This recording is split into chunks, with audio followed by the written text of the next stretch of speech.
Halo sobat, selamat datang kembali kalian semua di channel ini. Seperti biasa kali ini saya akan melanjutkan alur cerita dari video sebelumnya. Sebelum mulai bagi kalian yang belum jangan lupa di like dan subscribe-nya ya.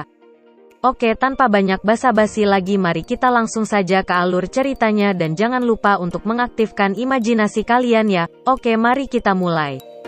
Melanjutkan cerita sebelumnya, yang dimana pada chapter kali ini, Vegeta yang dicerita sebelumnya dijatuhkan itu, ia pun kembali mengamuk dan lalu berkata, akan kuhancurkan kau sampai berkeping-keping. Yang kemudian ia pun langsung menuju ke Moro dengan cepat, untuk menghajarnya. Moro yang menyadari hal itu ia pun langsung menghindarinya. Terlihat bukit yang dihantam Vegeta itu menjadi hancur berkeping-keping. Tidak mau sampai di situ saja, Vegeta kembali menyerang Moro. Akan tetapi setiap serangan yang dilancarkan oleh Vegeta dapat dihindari oleh Moro. Dan Moro yang mengetahui kalau teknik baru Vegeta itu bekerja apabila ia terkena pukulan, oleh karena itu ia harus berhati-hati agar tidak terkena pukulan dari Vegeta. Moro yang telah memiliki kemampuan dari 7-3, ia pun langsung dengan cepat berpindah posisi ke belakang Vegeta dan lalu mencekik lehernya. Karena hal itu, Moro telah memiliki kemampuan dari Vegeta, dan kemudian Moro pun menghajar Vegeta. Vegeta yang telah melemah itu hanya dapat menerima pukulan-pukulan dari Moro, yang kemudian Moro pun menyerang Vegeta lagi dengan jurus dari Vegeta, Big Bang Attack. Dan terjadilah ledakan yang besar, sedangkan Vegeta yang terkena serangan itu, langsung terkapar tak berdaya. Jika dia mendapatkan kekuatan dari Vegeta, itu artinya dia juga bisa memakai jurus pembelahan energi paksa.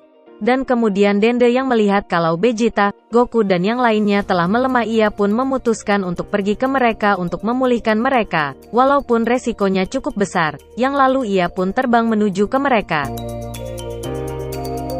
Sedangkan Krillin yang menyadari kalau teman-temannya sekarang telah melemah, ia pun mulai bergegas untuk pergi ke mereka untuk memberikan kacang senju kepada mereka.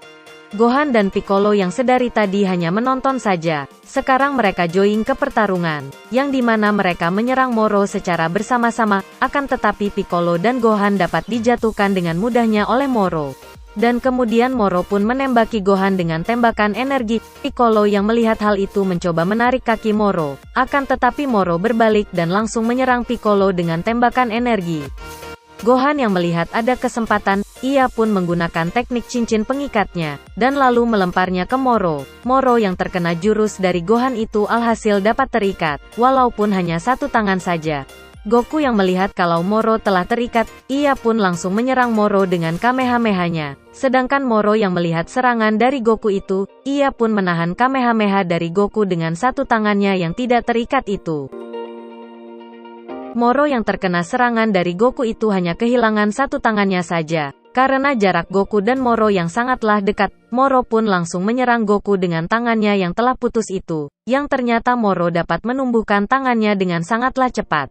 Karena hal itu ia dapat menusuk tubuh Goku, yang dimana kemampuan menumbuhkan tangan itu, merupakan kemampuan dari Piccolo. Sedikit penjelasan, Moro yang telah menyerap 7-3, yang dimana ia dapat menggunakan semua kemampuan yang telah didapatkan oleh 7-3 tanpa ada batasannya, yang artinya Moro dapat menggunakan jurus-jurus itu lebih dari 30 menit. Goku yang telah ditusuk oleh Moro itu, perlahan-lahan mulai terjatuh dan kehilangan kesadarannya. Gohan yang melihat ayahnya telah dikalahkan oleh Moro, ia pun menjadi marah, dan langsung menyerang Moro. Akan tetapi serangan demi serangan yang dilancarkan oleh Gohan itu, tidak ada apa-apanya untuk Moro. Moro yang sedari tadi hanya diam menerima serangan dari Gohan, ia pun langsung memukul Gohan. Gohan yang terkena pukulan Moro itu langsung terkapar tak berdaya. Lalu Dende yang sedang menuju ke tempat pertempuran, ia pun menghubungi Piccolo dengan menggunakan telepati, yang dimana Dende berkata, kalau ia sedang menuju ke mereka untuk memulihkan energi dari mereka. Piccolo yang menyadari kalau Moro dapat mengetahui percakapannya dengan Dende, ia pun mengatakan kepada Dende untuk tidak menggunakan telepati dan untuk tidak ke sini.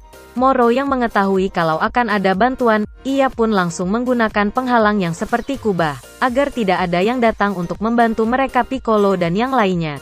Dan lalu Dende pun telah sampai, akan tetapi ia tidak dapat mendekat ke Piccolo dan yang lainnya karena telah terhalang oleh penghalang yang dibuat oleh Moro itu. Dan kemudian Moro pun menyerang Piccolo dan Jaco, sehingga membuat mereka terlempar dan menghantam tebing. Tanpa berdiam lama Android 17 dan 18 melakukan serangan kepada Moro. Akan tetapi usaha mereka itu sia-sia, karena sebelum mereka dapat memukul Moro, Moro sudah lebih dulu menyerang mereka, dan membuat mereka terlempar. Piccolo yang telah melihat Android 17 dan 18 telah berhasil dijatuhkan. Ia pun menggunakan jurusnya, yang dimana ia memusatkan chi-nya ke kedua tangannya. Akan tetapi sebelum jurus itu selesai, ia diserang oleh Moro sampai menembus tubuhnya, dengan jurus miliknya sendiri. Piccolo yang terkena serangan itu langsung terkapar tak berdaya, dan sekarang hanya tinggal Jaco seorang diri, karena semuanya telah berhasil dikalahkan oleh Moro. Lalu terlihat Dende yang mulai pasrah karena ia yang tidak dapat berbuat apa-apa. Di saat kesedihannya itu tiba-tiba penghalangnya terbuka, dan membuatnya masuk ke dalam secara tiba-tiba. Dende yang masih dalam kebingungannya karena penghalangnya yang tiba-tiba terbuka, ia pun mencoba melihat ke belakang. Dan terlihatlah sesosok malaikat, dan lalu malaikat itu berkata kepada Dende, "Ini belum selesai wahai Dewa Bumi." Dende pun sontak kaget karena melihat malaikat itu. Lalu kembali ke Jaco, yang dimana karena tinggal ia sendiri, ia pun menembak Moro dengan senjatanya sambil berkata, "Mati kau brengsek." Dan terlihat ledakan dari senjata itu sangatlah besar. Jaco pun terheran karena hal itu. Yang ternyata serangan tadi itu dilancarkan oleh Merus. Moro yang melihat Merus lalu berkata, "Sebenarnya kau bukanlah patroli galaksikan." Dan chapter kali ini pun bersambung. Lalu bagaimana dengan kelanjutan dari ceritanya? Tunggu di video saya selanjutnya. Dan apabila ada kesalahan atau salah kata dalam penyampaian cerita kali ini, saya mohon maaf, dan sampai jumpa lagi, bye-bye.